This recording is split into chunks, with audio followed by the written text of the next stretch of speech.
I think we're all watching the wrong story here. Everyone's arguing about Anthropic.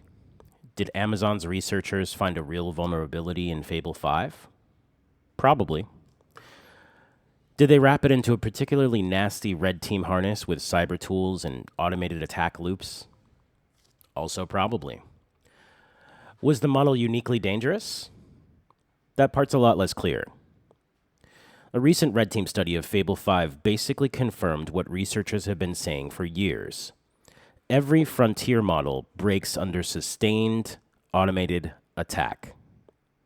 They found working jailbreaks against hardened models using automated adversarial systems, and the takeaway was closer to none of these systems are actually unjailbreakable than Fable is special. But that's a side plot. The real story is that the US government stepped in and effectively said, we reserve the right to decide who gets to access frontier cognition. And look how fast it happened. Anthropic launches Fable 5 and Mythos 5. Reports come out about cyber capabilities and jailbreaks. Commerce imposes restrictions. Anthropic negotiates. The models come back online. And now they're openly talking about giving the government model access and cooperating on review processes. Around the same time, OpenAI's GPT 5.6 rollout is reportedly happening under government consultation with staged deployment. Nobody treats normal software that way.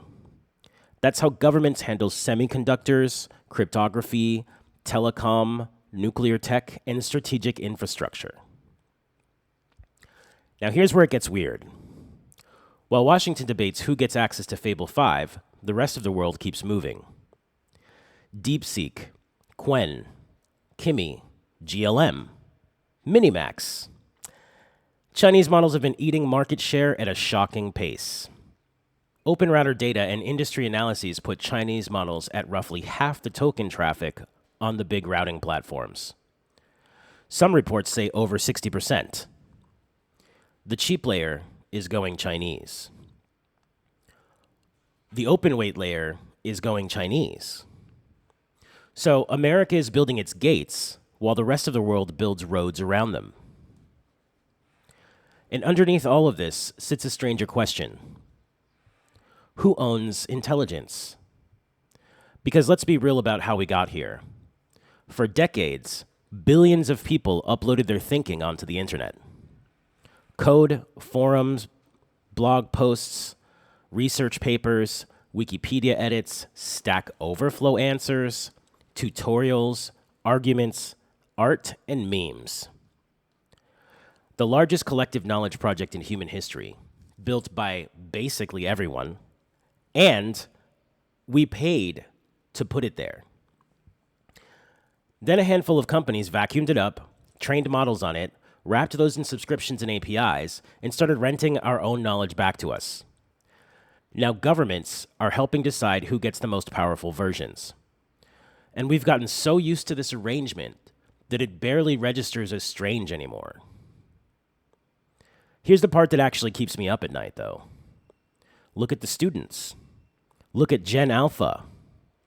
There's a growing body of research on cognitive offloading, and studies from 2025 and 2026 keep finding the same pattern. The heavier the AI use, the more people lean on it for thinking tasks, and the worse their critical thinking and retention get. Students reach for AI as a first-stop problem solver rather than a reference. Homework gets faster and scores often go up, but independent problem solving and closed-book performance drop. We're starting to outsource pieces of thought itself. And I get why. The incentives are obvious. Why struggle for 20 minutes when a machine answers in 20 seconds? Why learn the route when GPS exists? The problem is that civilization runs on the ability to generate new answers, and that's exactly the muscle that's going soft. We're starting to outsource pieces of thought itself. So put it all together. Humanity produced the training data. Corporations own the models. Governments increasingly oversee deployment. And a whole generation is learning to consult those systems before consulting itself. That's why I keep coming back to this idea of neurocracy, where power flows towards whoever can observe, model, predict, and influence cognition at scale. Or if you want the darker version, neurofeudalism. The most important productive resource stops being land or oil or factories or even software. It becomes cognition. And most people won't own it. They'll subscribe to it.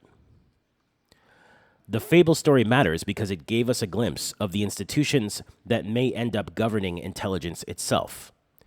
Whether AI gets powerful is already settled.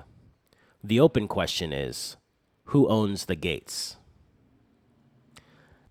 If you liked my video, please like and subscribe. It helps support the channel, and I will be posting new videos every day.